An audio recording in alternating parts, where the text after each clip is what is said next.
It is a strange thing how little, in general, people know about the sky. It is the part of creation in which nature has done more for the sake of pleasing man, more for the sole and evident purpose of talking to him and teaching him, than in any other of her works, and it is just the part in which we least attend to her. John Ruskin. In this offering, I will share reality, perception, wonder, archetype, and hopefully a sprinkle of wisdom regarding the sky luminaries. Many are looking to the horizon, to the shape, to computer screens, to other land, to mental models, but not many are looking up at what is actually real and observable. Most notable in the Luminaries Mysterium is what we call the sun, an epic and enigmatic source of real cycles, real energy, and real wonder. There is nothing new under the sun. Truth is singular and eternal. The sun is a focal point of life-giving heat and light. Only a fool states they know what it is.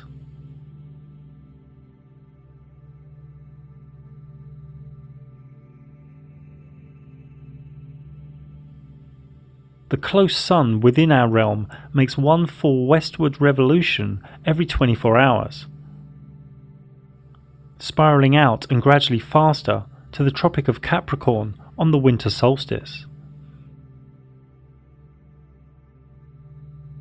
and spiralling in and gradually slower to the Tropic of Cancer on the summer solstice, thus giving us the seasons. Looking to the west, we can see a sunset move slightly to the right, curving around on its path. And close to the summer solstice, in northern Norway, we can see the sun never sets to the observer.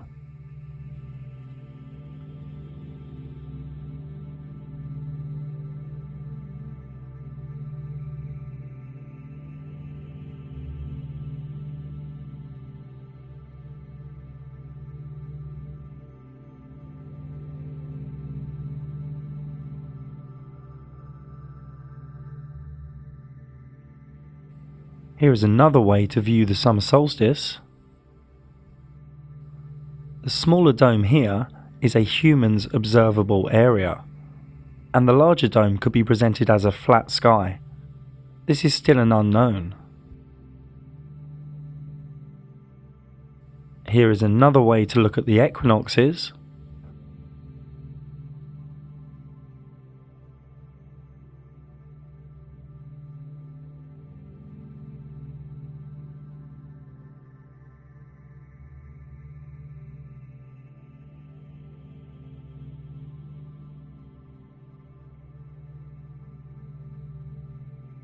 From Tenerife in June, the top is what the human eye observes,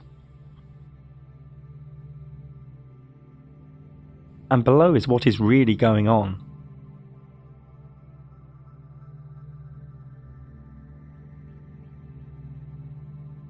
The analemma is where one takes a photo or plot point of the sun at the same time of day, from the same location, over a year. This is from Hong Kong in the Northern Hemisphere, and there is a bigger loop for when the sun is in the Southern Hemisphere, because the sun covers more distance there in its orbit. This clearly shows that the orbit of the sun expands and contracts. It matters not if the analemma is taken from the equator or from the Southern Hemisphere either. The southern loop is always bigger, as one would expect. Here in Stellarium, I have set the time to 5 PM in Europe, faced southwest, and turned on the ecliptic, which is the sun's path. When we keep jumping 24 hours ahead, we can see the sun has completed one orbit each time, and in late May we can see it's getting higher in the sky towards the summer solstice on the 21st of June, and then starts to go lower in the sky towards the winter solstice in December. Don't let anyone sell you the 23 hours and 56 minutes a day nonsense.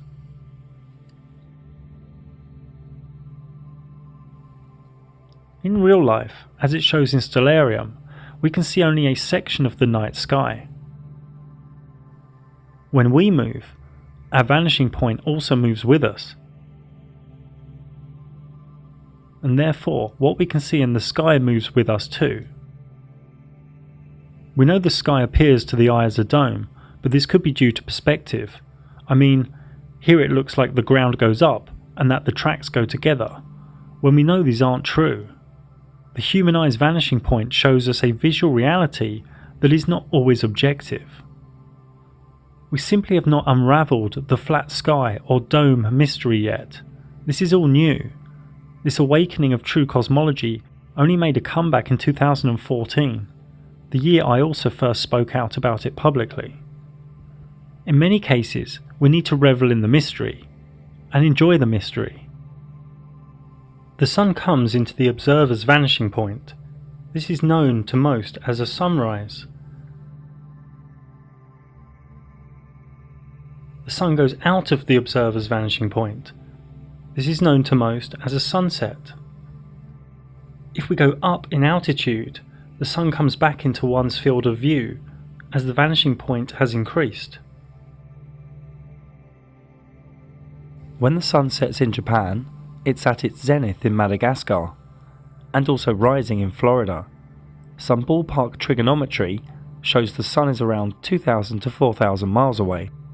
Well, that is, if it is an actual thing within the rules of known physics, which it possibly isn't. Now, these sunrises and sunsets often appear as different sizes. This is due to one or more of the following: the observer's position, land contour, sea temperature, atmospheric haze, and atmospheric temperature. So how high is our sun? We have seen evidence of localized hotspots.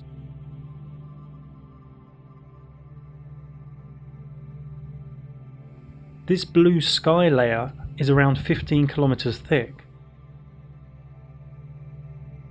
Why it's blue, nobody really knows. Some say scattering, some say ionized gases, others say plasma. The truth is, it is also a part of the Luminaries Mysterium. This puppy isn't 93 million miles away. If you believe that, then you've had too much exposure to government scripture. I've even heard rumours that some lovers love each other so much that they have a child, and then they give the child away most of the week to centres that program them with government scripture. But that's all for another time. The sun doesn't have flares, but it does have sunspots. Nobody knows what these are or what creates them, but they do help us prove that the sun above oscillates, which appears to the observer as rotation.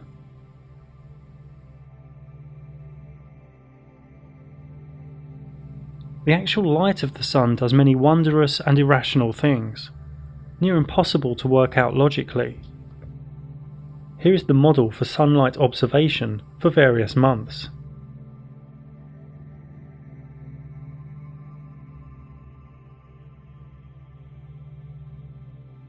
Actual sunlight at any one time is never the same for two different observers. Sunlight has evidence of curve, bend, bulge, mystery, beauty and wonder. The reasons are unknown, and that makes so many uncomfortable.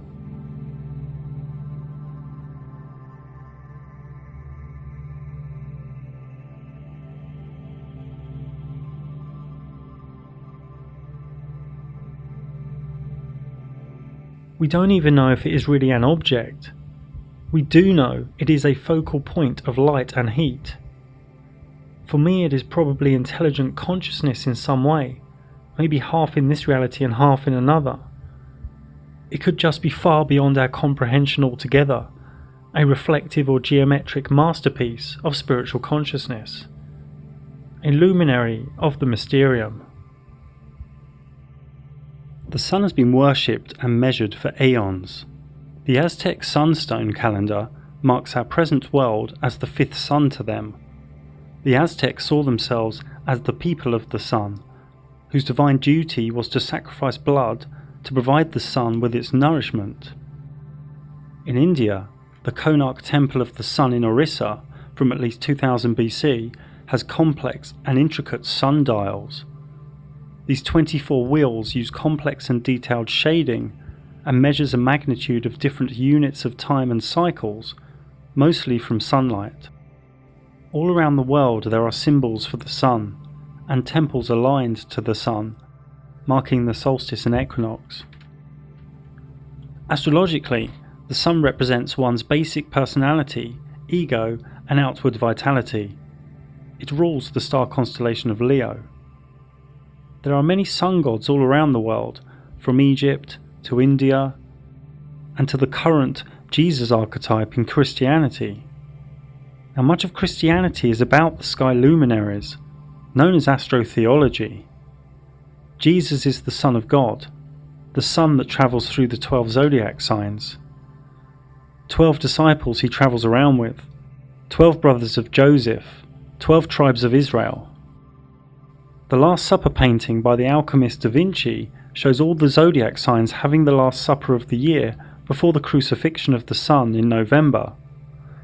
After the kiss of death by Scorpio, Judas.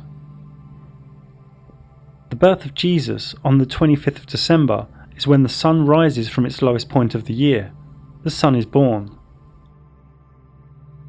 Now, these stories you can find in other sun deities that are much older than Jesus. The Roman Emperor Constantine, pretty much the founder of Christianity, was a sun worshipper, even after he gave Christianity to the masses in the early 4th century. He also changed the day of worship from the Sabbath to Sunday. The sun was a big part of the secret recipe for the Hermetic alchemists, for the creation of the Philosopher's Stone.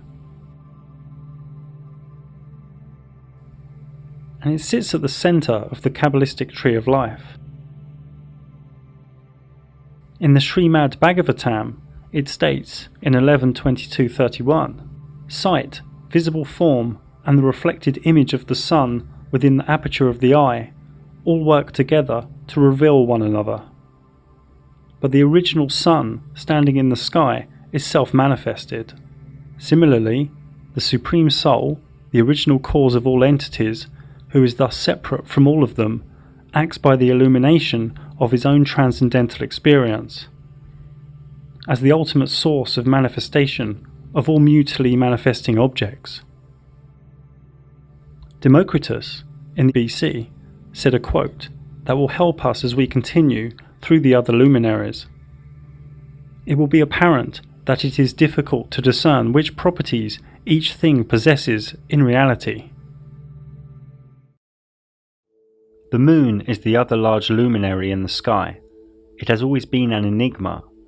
It has always been worshipped, and its energy through its mystical phases affect much life in this reality. A mystic once said, "Look at the moon in the sky, not the one in the lake." Another said, "Moonlight drowns out all but the brightest stars." A Taoist author once said, "The moon does not fight, it attacks no one, it does not worry, it does not try to crush others, it keeps its course, but by its very nature, it gently influences." The moon is the same size and distance as the sun, and follows close to the sun's path, the ecliptic. The moon takes about 24 hours and 51 minutes to complete a revolution above us, slower than the sun. The moon is always close to the ecliptic, within 5 degrees above or below. It also comes and goes, just like we saw with the sun. The moon crosses the sun's ecliptic approximately every 2 weeks. These crossings are known as lunar nodes. If it crosses the ecliptic at full moon, we have a lunar eclipse. If it crosses the ecliptic at new moon, we have a solar eclipse. Remember this for later. The moon takes an average of 29 days, 12 hours and 44 minutes to go through one lunar month, one lunar cycle, from new moon through waxing, full, waning, back to new moon. Because of this motion, the moon has a point in time each lunar month when it is closest to the Earth, perigee, and a point in time where it is farthest from the Earth, apogee. The Sun moves faster than the moon. The Sun catches up with it, creating a new moon, and then speeds ahead of it. More accurately here, we can see the lunar phases are caused by the relative geometry of the moon to the Sun in the flat Earth sky. These two luminaries are linked by what one could call pranic, magnetic electro, or chi energy.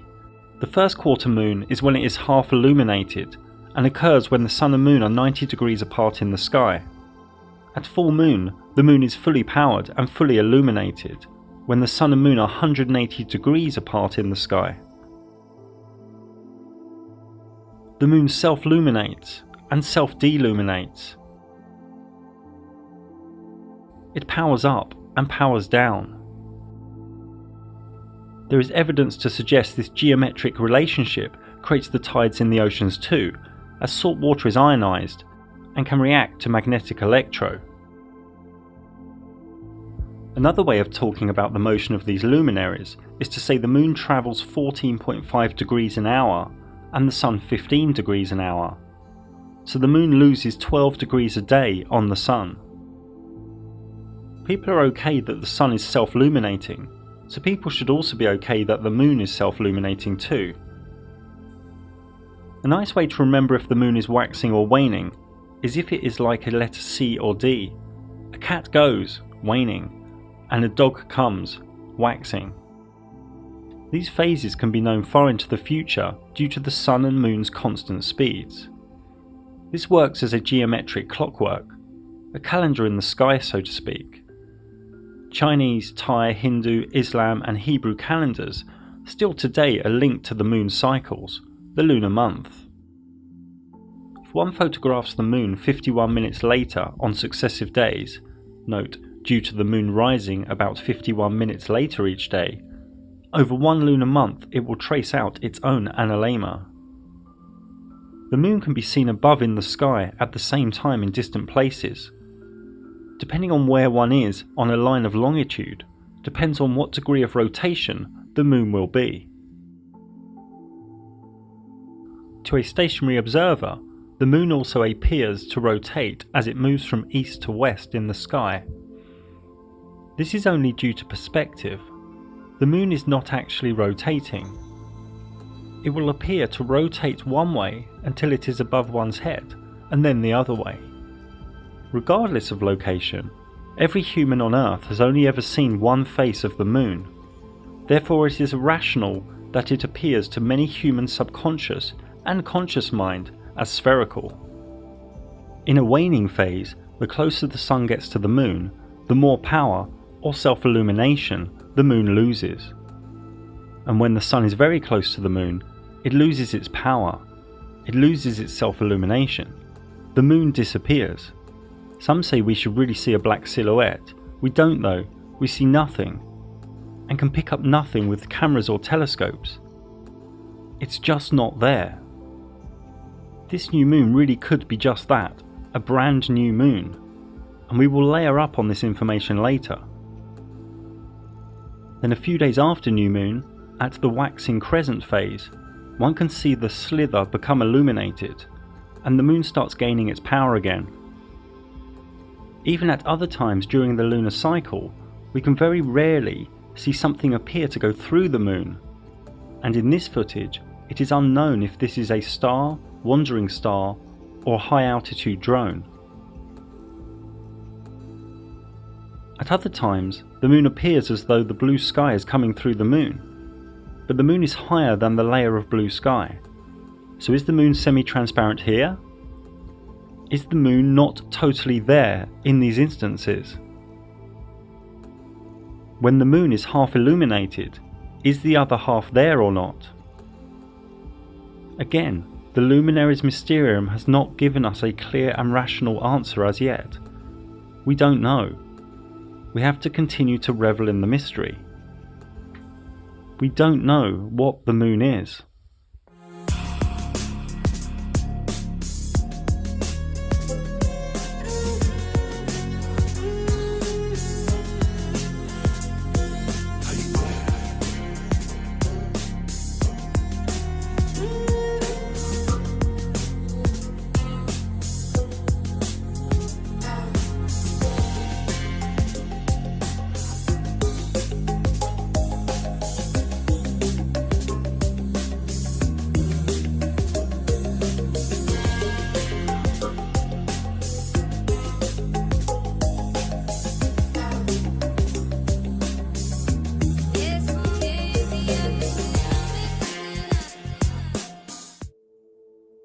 We don't know what craters are.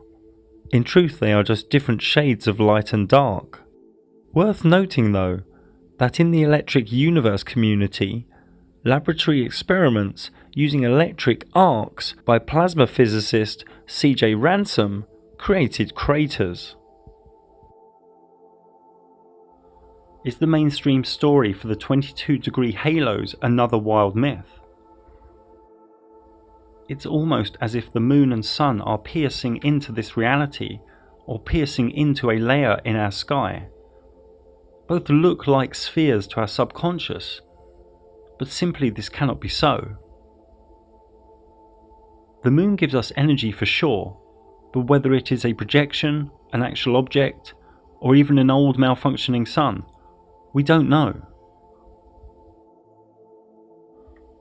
The word eclipse comes from a Greek word meaning abandonment. Quite literally, an eclipse was seen as the sun on a solar eclipse and moon on a lunar eclipse abandoning Earth. The lunar eclipse is only possible exactly on a full moon, when the sun and moon are directly opposite, and also when the moon is at the crossing point of the ecliptic, at the lunar node, when H1 and H2 in the image are at the same altitude. This is all akin to a super tight and accurate astrological aspect of opposition.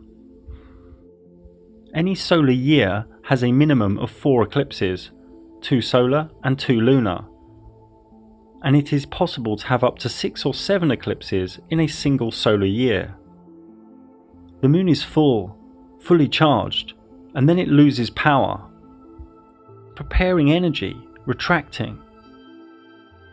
Then it sparks, surges, pulses. The moon becomes reddish as it continues its potent energetic link with the sun. A pranic or magnetic electro handshake with the sun. Blinking, flickering. It seems to be a reset of sorts, or more wildly, a malfunction or false kickstart of an old sun trying to recharge itself, and then it regains power.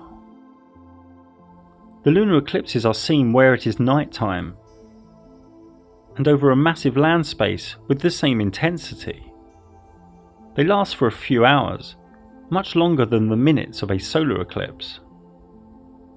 The change in colour during a lunar eclipse is seen simultaneously by people in different continents, and because of this, the obstruction theory from old Vedic myth is impossible. The theory that it is obstructed by another celestial body, such as Rahu, Ketu, Shadow Planet, Mount Meru, Black Sun or Lilith, is easily debunked, as it would only be visible in a small location. You see, with this lunar eclipse, any obstructing body would be huge, many times bigger than the moon. The solar eclipse has caused fear and been associated with myth, legend and superstition throughout history. Even today, an eclipse of the sun is considered a bad omen in many cultures. Esoterically and astrologically, I would say never make a big life decision near or on an eclipse, only unless you really know what you are doing with bringing the energy down and harnessing it.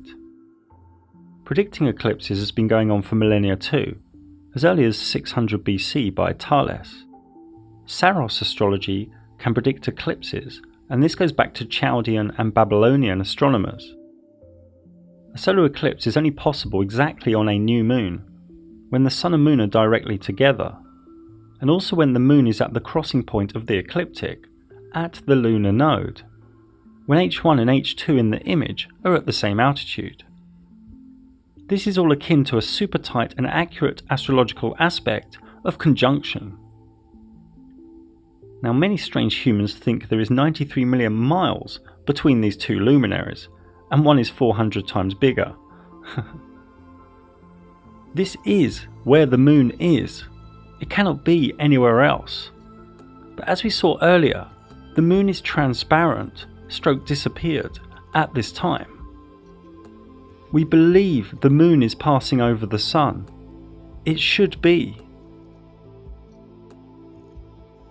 But looking at these filtered images, nothing is there. It matters not what one does with telescope or imagery software, one cannot find a trace of the moon. It is as though the sun eats itself. It's really important you understand the moon is not there. Then you might wake up to the magic and mysticism of this realm we are in. Totality during a full solar eclipse can only be seen from a very small area on Earth.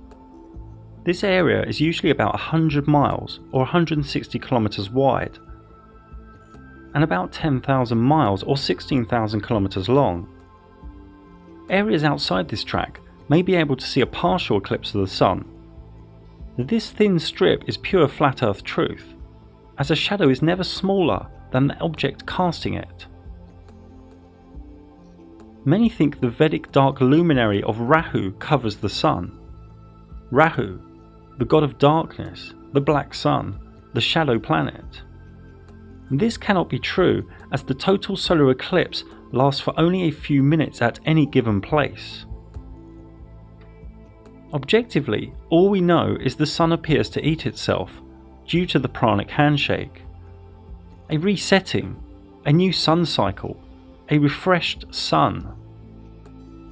The Vedic myths of Rahu and Ketu are simply archetypes of the lunar nodes, and their myths are spoke of at length in my free moon ebook. There are three types of solar eclipse: partial, annular, and total. The difference between a total and annular eclipse helps to confirm that the moon moves closer and farther from us, perigee and apogee. I wrote a thesis in the moon book about whether the moon could be an old malfunctioning sun. Let go of old notions and listen to the logic. The moon is the same size and altitude as the sun. The moon travels in almost the same trajectory as the sun.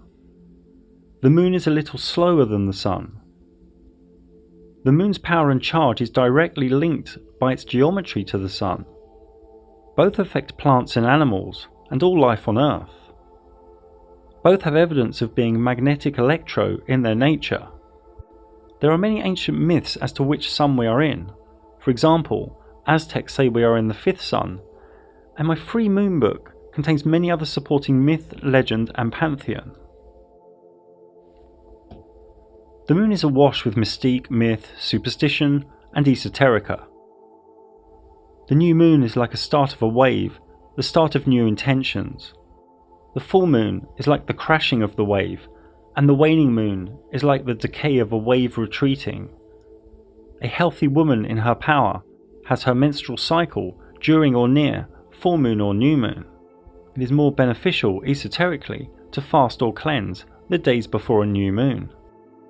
At full moon, the pineal gland opens more and the spiritual veil is thinner, so to speak.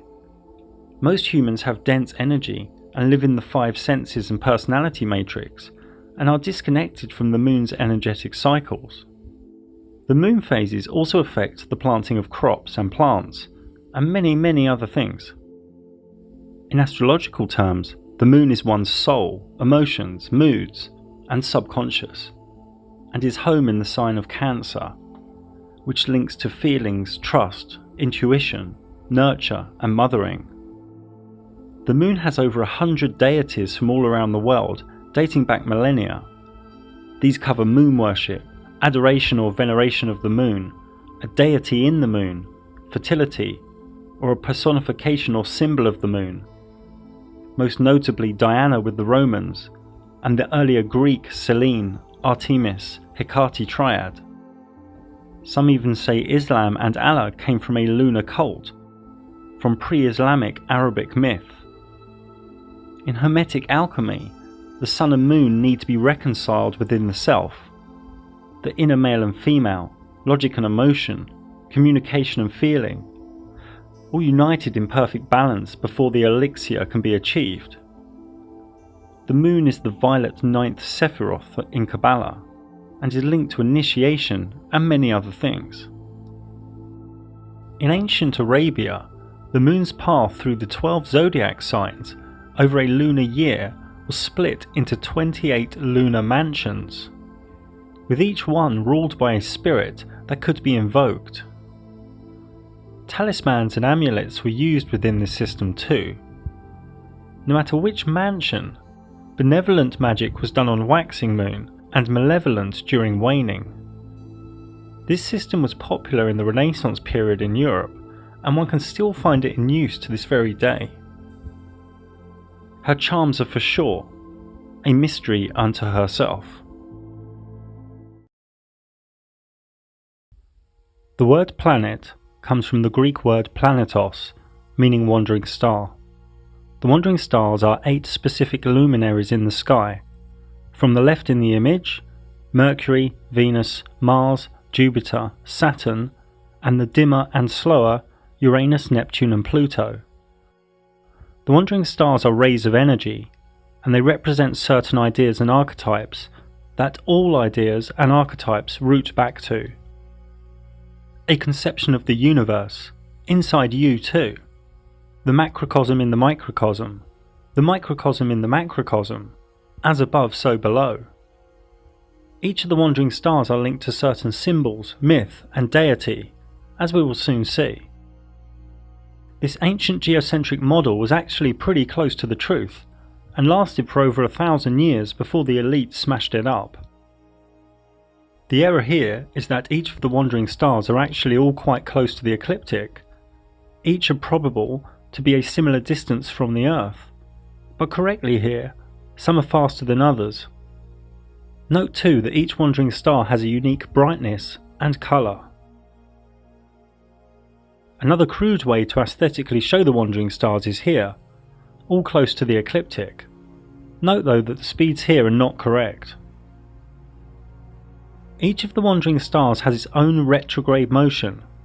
Retrograde is a term used to describe the phenomenon of each wandering star stopping and then reversing direction in the flat Earth sky, before continuing forwards again. A famous aesthetic depiction of the wandering stars was from the model from Ptolemy, who died in 160 AD. His model, mocked today by the masses, was actually quite close to what is. This model is close, but each wandering star is actually close to the ecliptic, less of a distance between them. Therefore these bigger circles and orbits and gaps are not correct. Also, it is not certain if the retrograde motions are doing a loop in altitude, or simply going into retrograde at the same altitude. I cannot repeat enough that each wandering star has a unique motion stroke cycle that is independent from all other sky luminaries. These motions, no matter how they are depicted, always present harmonic geometry. We will go into this a little more later. One could do hours on each of the wandering stars. I aim to share a few minutes regarding each of their motions, characteristics and archetypal energy, the core force of prana from each. Mercury comes from the Latin of miércoles. It has an English translation meaning Wednesday. Mercury rules Wednesdays. Mercury is not what the elite wants you to think it is, a rotating spherical rock 50 million miles away, has mind-controlled the masses. The adjectives that come to my mind are divine, geometric, fractal, interdimensional and conscious. Mercury always travels close to the Sun, and due to this it is the most difficult to see with the naked eye. Here I've turned off sunlight stroke daylight so we can move forward 24 hours a click and see its motion forwards, retrograde, then back to the same point again. Its repeating cycle taking 88 days to complete. If we look at any astrological chart depiction, all luminaries revolve around the flat Earth in the middle, all close together at the ecliptic. The Moon may be appearing to move quickly here, but it's actually going slower than the Sun, so it falls behind every 24 hours. Mercury stays close to the Sun, passing it, then retrograding behind it. Does Mercury orbit the Sun? Is this a loop, like Ptolemy thought? We don't really know for sure, but it is probable at least sometimes due to Mercury sometimes not passing behind the Sun, but passing in front of the Sun, 13 or 14 times per century, known as the Mercury transit. Now one needs special filters to witness this, and it helps prove just how small the wandering stars are. The next Mercury transit is in November 2019, then in 2032. This event lasts about 6 hours or so.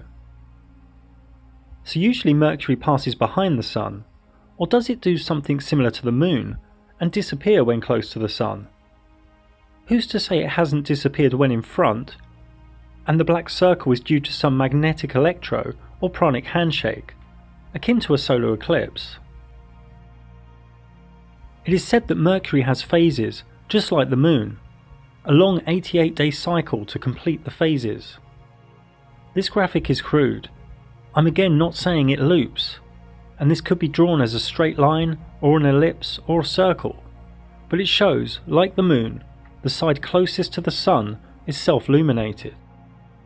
That the 26% phase on the left is bigger than the 51% phase next to it. If these images are trustworthy, this would suggest a looping higher in altitude during retrograde.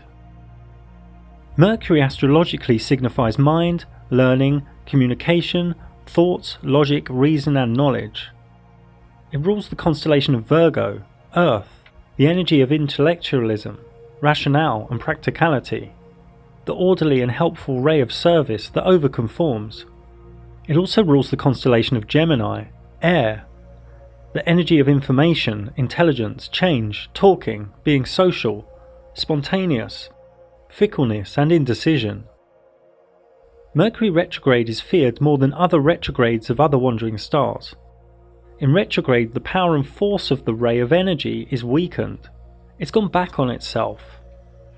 In Mercury retrograde, electrics can play up, communication and contracts can be delayed or have misunderstandings.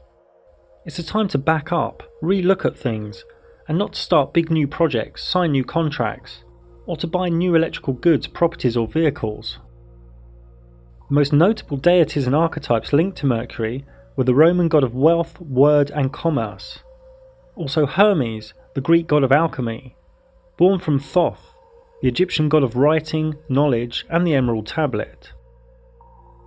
In Kabbalah it is the 8th Sephiroth, and linked to many other things. Venus is from the Latin word Viernes, meaning Friday. Venus is far from what your local gatekeeper school science teacher thinks.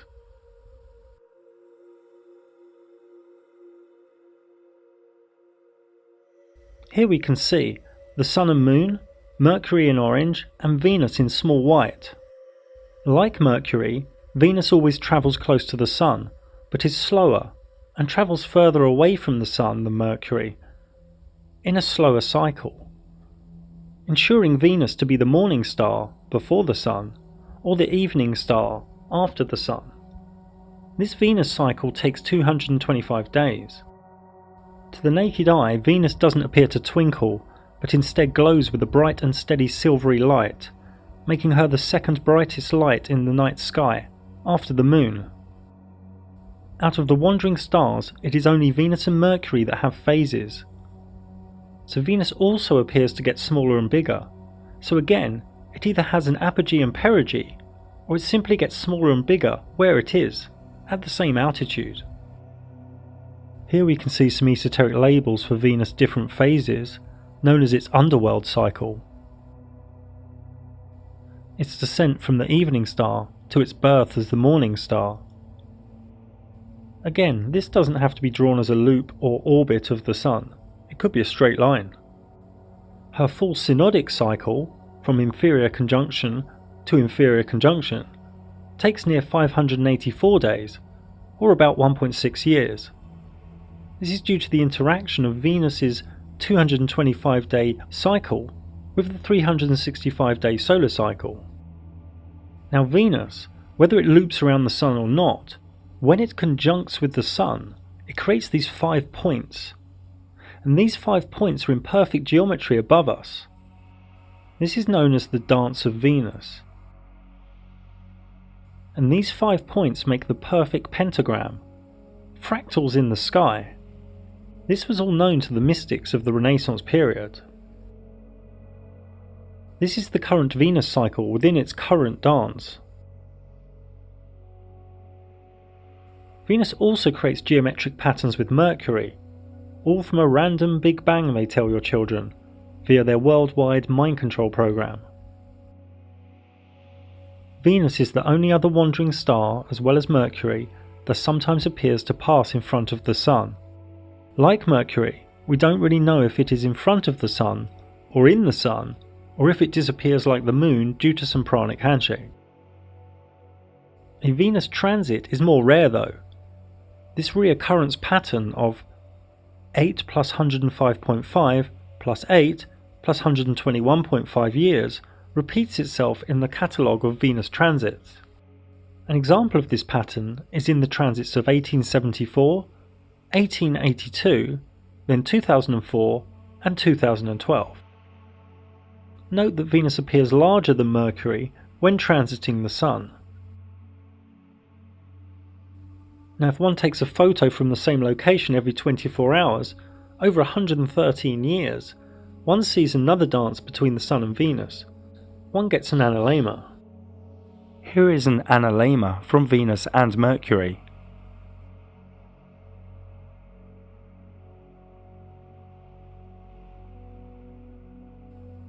It can be argued that both orbit the Sun.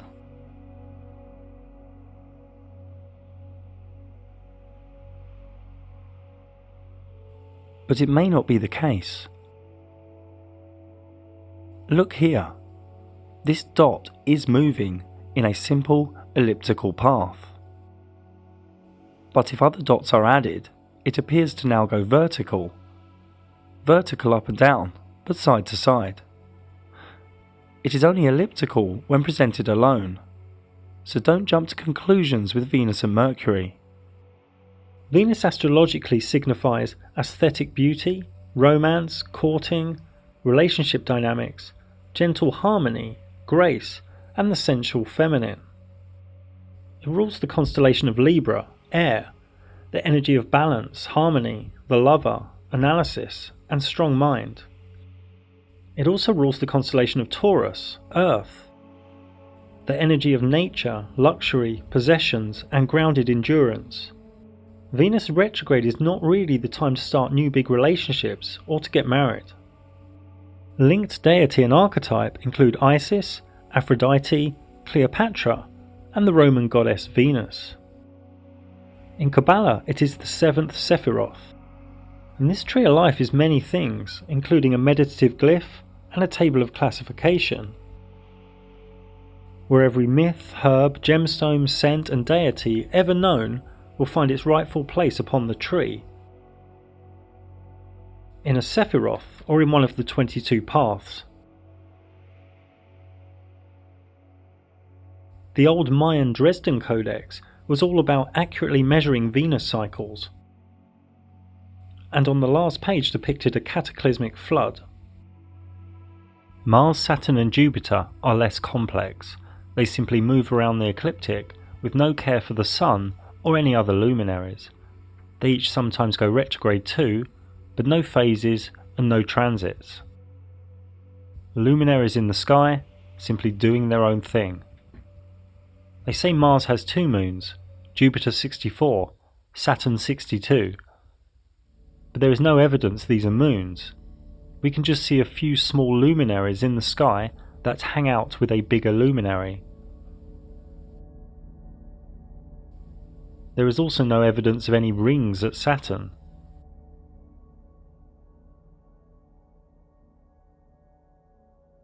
This animation you should understand more now. Venus, Mars, Saturn and Jupiter have been added, and are moving 72 hours a click. Mars takes 687 days to complete its cycle. Jupiter takes 12 years, and Saturn takes 29 years. If you don't understand this animation fully, don't worry, we will layer up more later.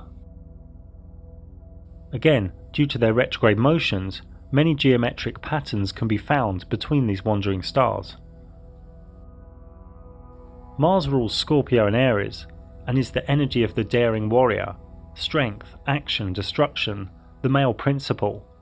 It's linked to gods of war. Jupiter rules Sagittarius and Pisces. It is the energy of expansion, journeys, faith, wealth, mercy and fortune, and is linked to deities of justice and kings. Saturn rules Capricorn and Aquarius. It is the energy of restriction, limiting, discipline, solitude, structure. It is linked to deities that reap. Many people freak out due to the archetype of Saturn that eats children. This is really just to show that it is slow and returns when one is no longer a child. But for sure, the current elite do like to munch on a child sandwich when they get together. In Kabbalah, Mars is the 5th, Jupiter the 4th, and Saturn the 3rd Sephiroth. And again, each force of energy has many attributes in the Kabbalistic tables of correspondence.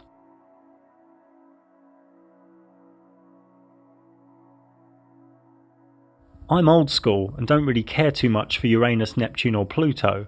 They are so dim and slow, and they were only discovered in recent centuries. They say Uranus has 27 moons, Neptune 13 and Pluto 5. Again, just tiny lights in the sky that hang out. These three generational forces simply move around the ecliptic super slow. Uranus takes 87 years, Neptune 165 years, and Pluto 248 years to get back to the same place, on the ecliptic. To complete their cycle, to get back to the same place on the ecliptic. They are known in the matrix as outer planets, but in reality they are simply dimmer and slower, and there is no evidence they are further away. Due to points of retrograde over tens of thousands of years, Uranus and Neptune will do their own geometric dance. Uranus is the energy of rebellious change, freedom, revolution, and awakening. Neptune, the energy of dreams, mystic awareness, and idealism. Pluto, the energy of subconscious forces, death and rebirth, power, obsession, and truth.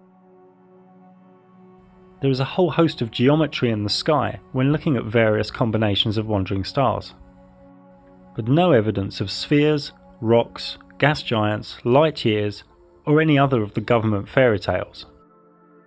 The wandering stars are each magnificent and radiant forces of energy that contain the human psyche and our subconscious archetypes. The wandering stars have many tables of classification and attributes.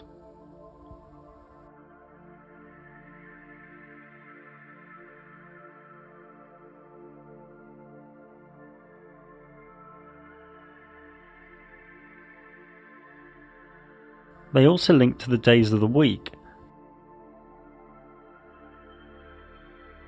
and this star shows the order too.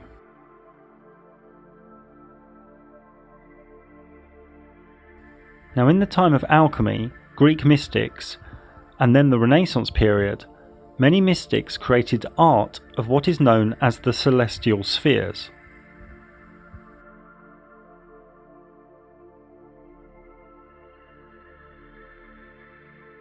This isn't calling any wandering star a sphere, or showing their distance, or physical order. These show the levels of vibration, the levels of frequency, from a spiritual perspective. They always take the order Earth, Moon, Mercury, Venus, Sun, Mars, Jupiter, Saturn, the firmament of fixed stars, then into the world of divinity, the premium mobile,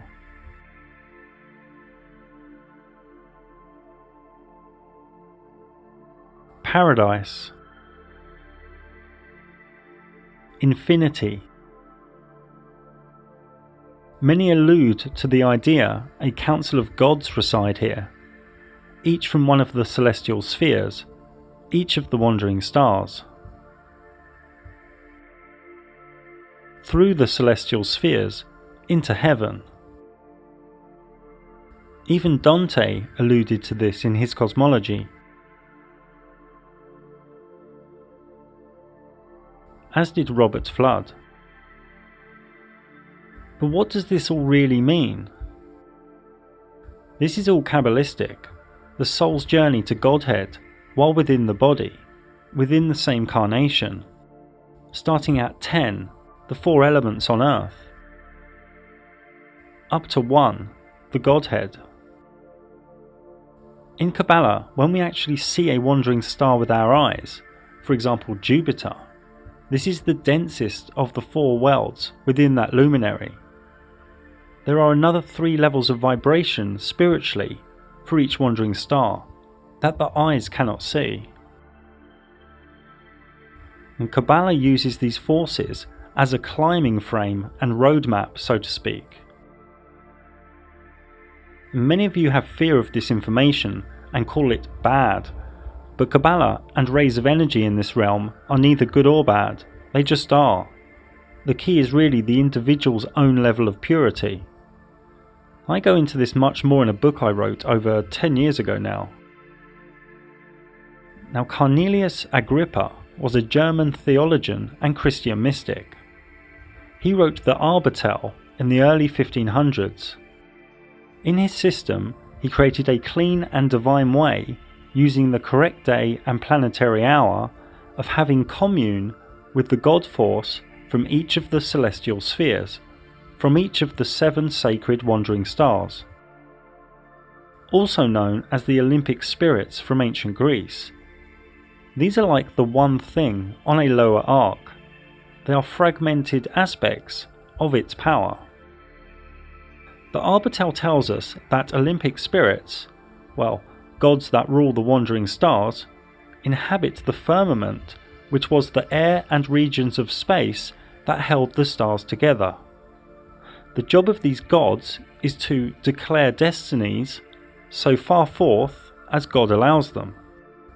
The gig here is not to worship the Olympic spirits, but to balance them in oneself and then move on to attain a unity with the God who expresses itself through these 7 rays. In the great book Corpus Hermeticum, it states in the book of the Sacred Sermon, "And the gods were seen in their ideas of the stars, with all their signs, and the stars were numbered, with gods in them. Also, and heaven was seen in 7 circles, its gods were visible in forms of stars with all their signs, while nature had her members made articulate together with the gods in her, and heaven's periphery revolved in cyclic course, borne on by breath of God." Now for me, one reason for the NASA mind control and fake cosmology is that they really don't want people knowing this stuff. They even have so-called truthers, spiritualists, religious people and New Agers against this information too, cowering in fear, unable to objectively research. You see, this magical realm we are in, if known by the masses, would bring their whole physical-based system of control, greed and selfishness down in no time at all. So they spend hundreds of billions of dollars bringing everything into the dense physical. They are hiding divinity every way they can. You see, people walk past a statue of Michael or Mary, no problem. People put a priest between them and God, no problem. But talk about the gods within the celestial spheres, the Olympic spirits, and people freak out. The levels of conditioning are far beyond what is rational. And where do you think the Olympic rings came from?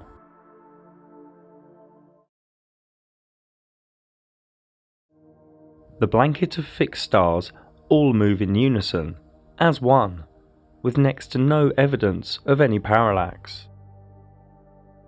The blanket of stars are probable to all reside at the same altitude, behind and higher than the wandering stars, and probable to be somewhere between 3,000 and 4,000 miles away from Earth. There are under 10,000 stars visible to the naked human eye, and because of the human eye's vanishing point, one can only see less than half of those from where one stands. Before we look at the blanket of stars' speed, motions, patterns and mystery, Let us look closely at what they could be. What are the stars? We don't have the correct labels in our vocabulary.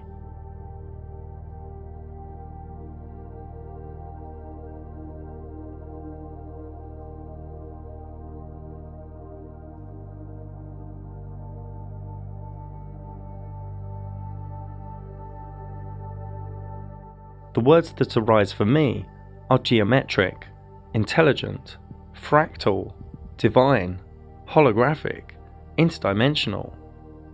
Some even appear as diamonds. Some hollow.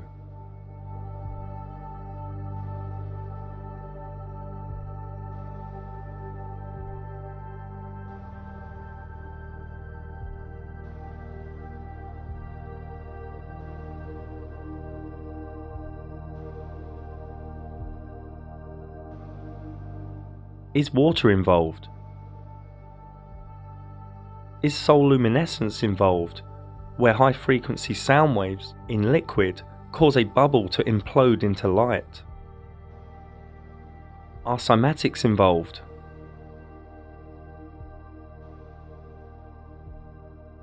The language of resonant frequency?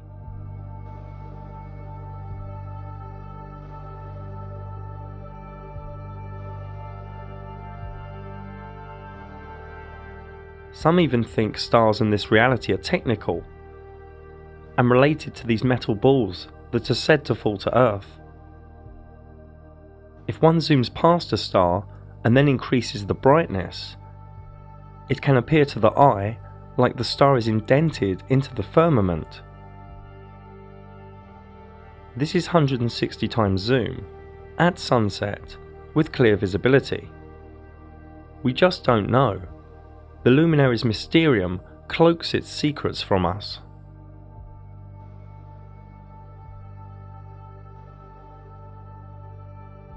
The blanket of stars revolve around Polaris, the North Star above the central North Pole. With time-lapse we can see this, day after day, rolling out the lie of four motions. To find Polaris in the northern sky, just look for Ursa Minor or Ursa Major. From Chicago we look north and we see the stars rotate around Polaris, and from Paris.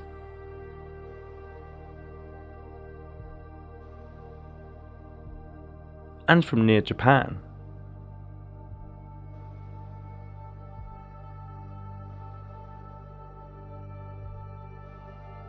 This is from southern Spain.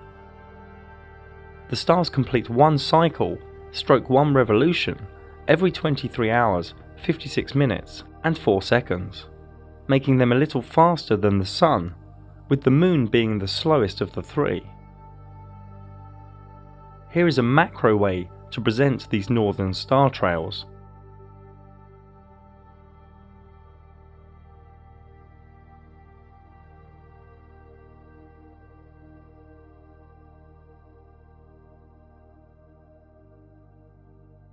To get a good idea of the motion of stars, we need to look in different directions. Here is from Arizona, in southern USA, looking west,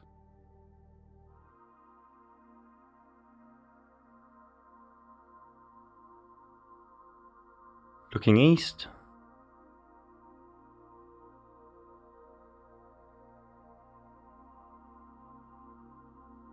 looking north,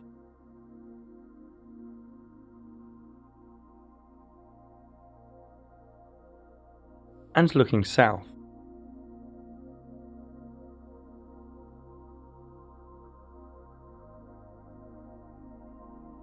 There is a ring of 12 star constellations behind the ecliptic, known as the signs of the Zodiac. This is the same even if one is in Chicago, North Mexico,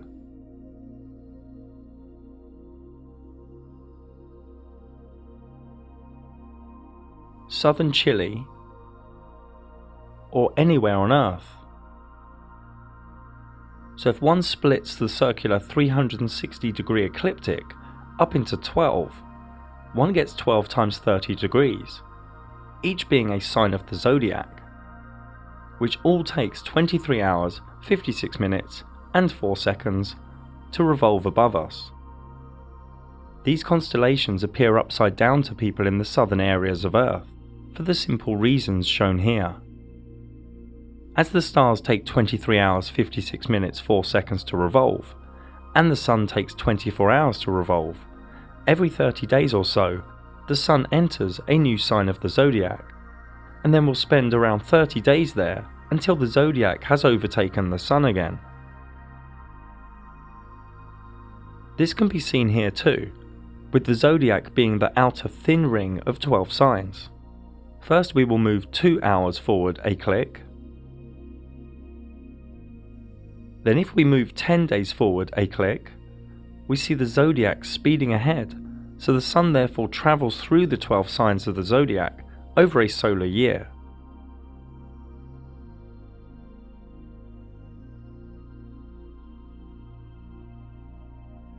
Due to us knowing all of the main speeds in the sky now, here is the approximate time each luminary spends within each of the 12 signs of the Zodiac.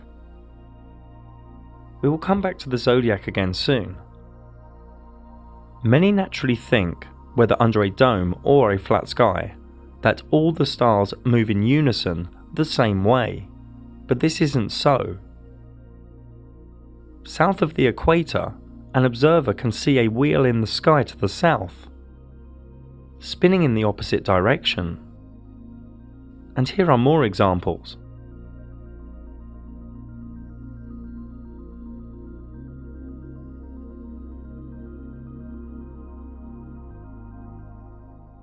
So to get our bearings, let's look from one location. New South Wales in Australia. Looking west,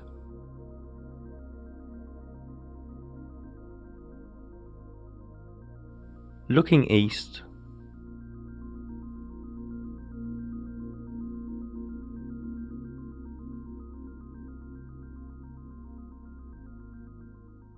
looking north, where Polaris is too far away from the observer's vanishing point, and looking south.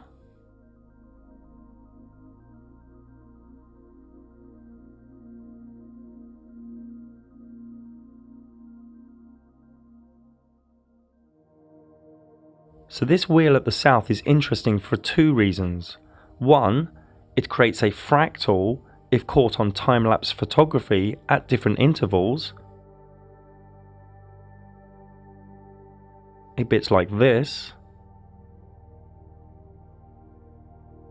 And two, because at 3 different locations on Earth, the exact same southern wheel can be observed in the sky. Again, this could be under a dome or a flat sky, but having the same 3 wheels in the southern sky is still currently fully unexplained, using the logic we know thus far within this realm. Some say reflective duplication. Some say it is the North Stars refracted, reflected, or warped in some way. Others say perspective, but super interesting and relevant is that this southern wheel also takes 23 hours, 56 minutes and 4 seconds to revolve. We just don't know all the answers to the Luminaries Mysterium. The precession of the equinox is a real phenomena. Over 26,000 years, the whole blanket of stars completes a tiny wobble, ensuring that the exact point above the north celestial pole moves in a small, super slow circle. This is all known as the Great Year. If we go as north as possible on Earth, and look up with the equatorial grid on, Polaris is at the centre. Now if we turn the azimuthal grid on, we can see Polaris off-centre, and if we change the year by 2,000 year chunks, the whole blanket of stars moves ever so slightly. The Earth isn't moving or tilting or wobbling, it's the blanket of stars moving.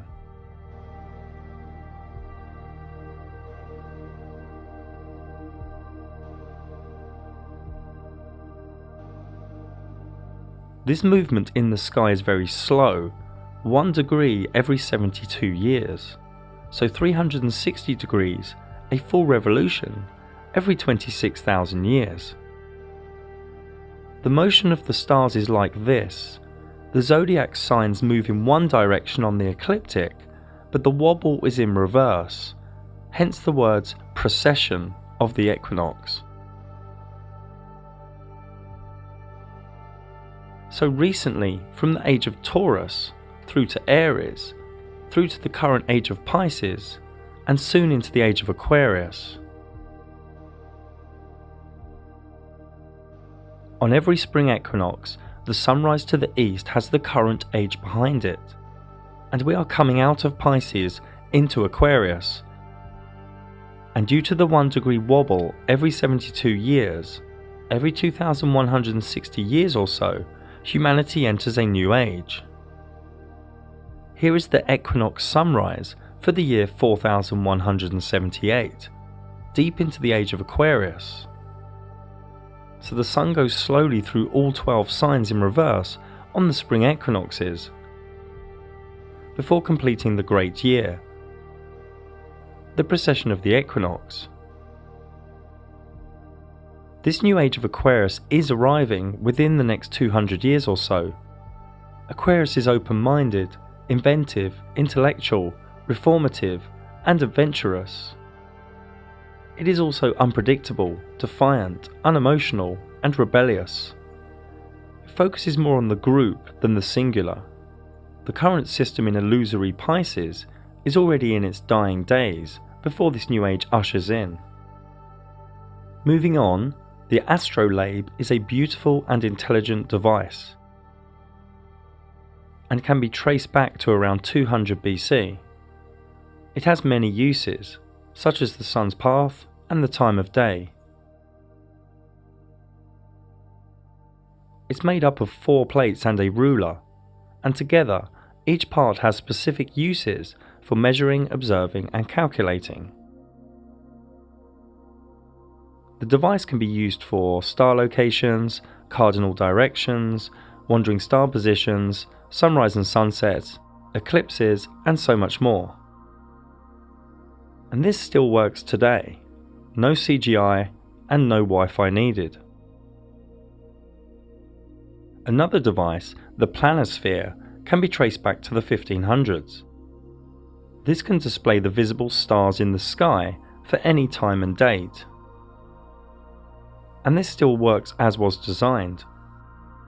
No 5G required. Both the Astro Labe and the planisphere were totally designed within and for the Flat Earth Luminaries Mysterium. The Zodiac is a wealth of energy, wisdom, archetype, and meaning. Nobody knows who first grouped the 12 constellations on the ecliptic, but it is ancient, received from a higher state of consciousness, pre-flood for sure. Each sign has been anthropomorphized as figures, animals, and archetypes. Each sign has been studied and wondered over by mystics, astrologers, healers, and artists. The zodiac splits up the 12 months, 4 seasons, solstices, and equinoxes. Each star in the sky gives us energy, and why would you not believe that? The luminaries of the sun, moon, and wandering stars give us energy, and each star also gives us energy. Therefore, groups and clusters of stars also give us energy as collectives. Each sign has its own energy signature, its own archetypes. The sign motivates any wandering star within it, and asks the wandering star what is it seeking. Each zodiac sign is within one of 4 elements, one of 3 quadruplicities, and also a gender.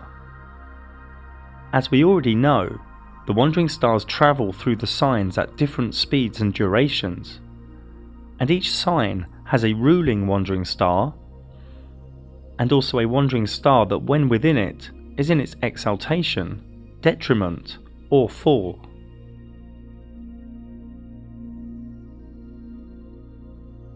What zodiac sign a wandering star sits in is key to how the wandering star is filtered, how the ray of energy plays out, how it functions, how it's motivated.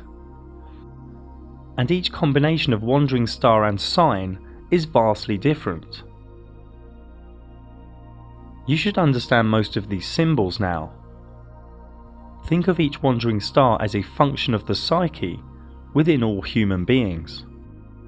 Think of each zodiac sign as the location of what the particular psyche function is seeking, how and where it will play out. So this is what astrology is, the wandering star and the zodiac signs in constant movement behind the ecliptic. And their infinite amount of combinations allow for luminology / astrology to be achieved, recorded, projected and practiced. This is a repeatable science.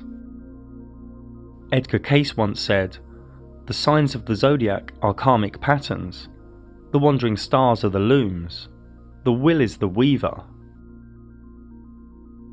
The aspects are some specific geometry between the wandering stars on the circular ecliptic. Each human has a unique personal astrology chart for the moment he or she was born, a natal chart, or soul blueprint. This natal chart holds one's talents, challenges, emotional and communication dynamics, evolution, and much more within it. The energies of the 12 signs are already within each human being, but each human being has a different balance of them, with amplifications and gaps. The evolutional quest is to be a perfect balance of all 12, all radiating in their best octave. Remember, all 12 signs and all the wandering stars each have a specific energy. When an energy is too amplified or overpowered, it spills into shadow traits. Each of the energies can also be latent, weak, or underpowered in one's chart. The natal chart really yields gnosis on the self. Each day, the different permutations of geometric aspects in the sky and the combinations of energies in the sky all create flux in this reality. It gets human dynamic and interaction in this reality moving and changing.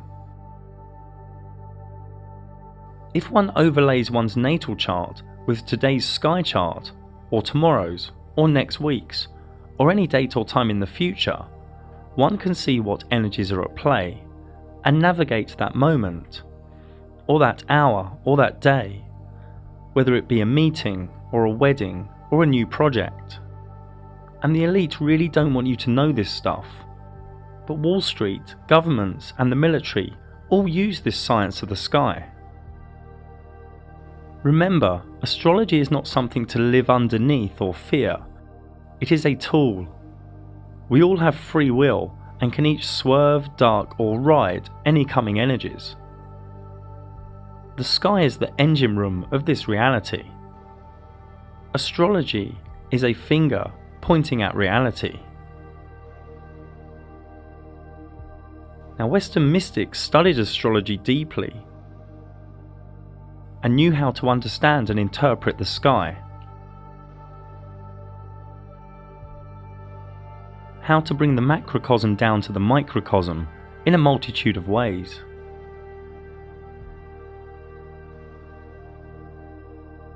Many self-initiatic mystery schools had an experience where, in a vivid dream or altered state, all the stars would fall into the person at once, and the initiate would wake up with a jolt, at a higher vibration, changed. You may think this is folly, but this is real. The zodiac signs are also related to the tarot, the major arcana. And each third of each sign is assigned to a minor arcana. Both are shown here.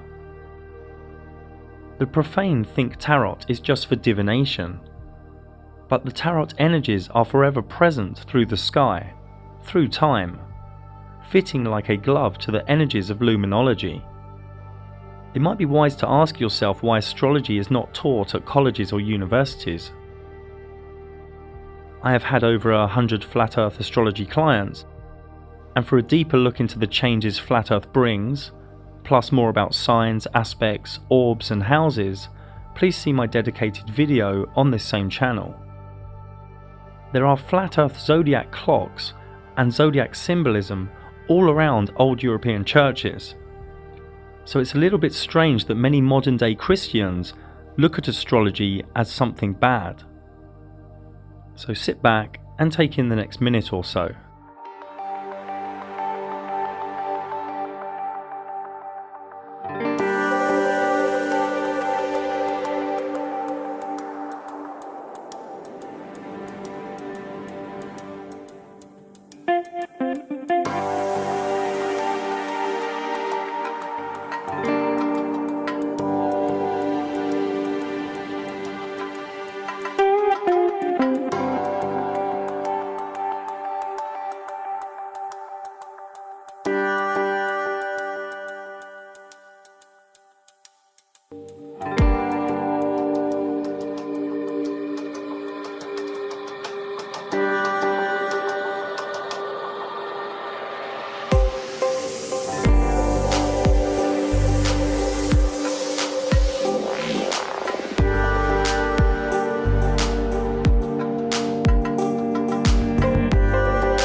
We still need to cover some of the other luminaries in the sky, ones with wild stories within the zombie matrix.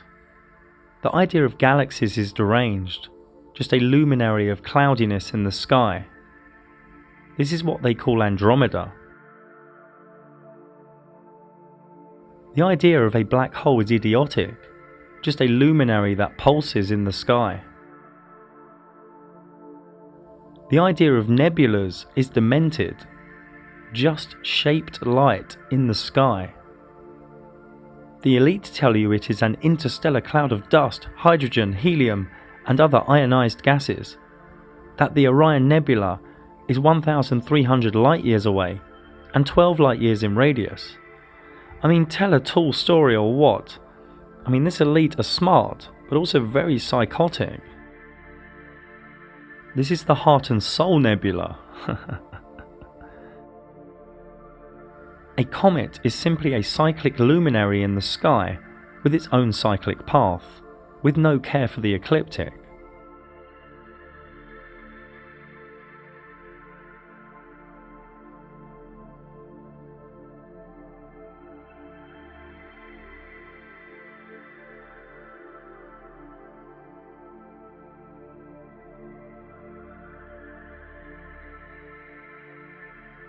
Shooting stars are simply lights that wisp across the sky, appearing randomly, but often at synchronistic moments.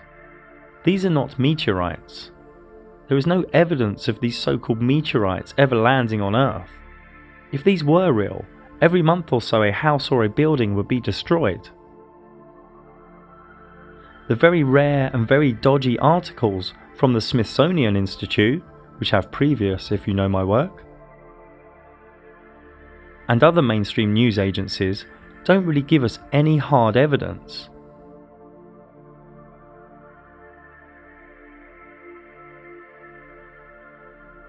These scorched rocks do exist though, but obviously they do not come from the fairy tale that is outer space. This is supposed to be the biggest meteorite on Earth. No crater nearby, no witnesses. Now, to diverse just a little bit, giant craters probably were created from sinkholes or from some ancient technology. We don't really know. But we do know that a lump of rock didn't land and then just vaporize on impact. And we know that a fireball making a big dent in the ground isn't really rational. More on the cover-up of meteorites and craters is in my Edge documentary. Now, meteor showers are just cyclic, wispy luminaries that come in groups. The Perseid shower every August is the brightest. The dense and cloudy area of stars in the sky is known as the Milky Way. This is not really what this was called. This was called the Great Rift, or the Dark Rift, by different people all around the world. I did a whole documentary exploring some of the ancient myths and knowledge surrounding this area of the sky luminaries. Feel free to check it out. The northern lights are highly probable to come out of the north centre. We don't know what they are, but they must be linked to magnetic electro and or divinity. The light pillar phenomena occurs rarely and randomly where it is cold. The story of ice and optics doesn't work for me. Going full cult scientism on divine beauty is fool's work. The sky is a giant calendar. The sun tells the time, the moon tells us the day, and the stars tell us the months and years.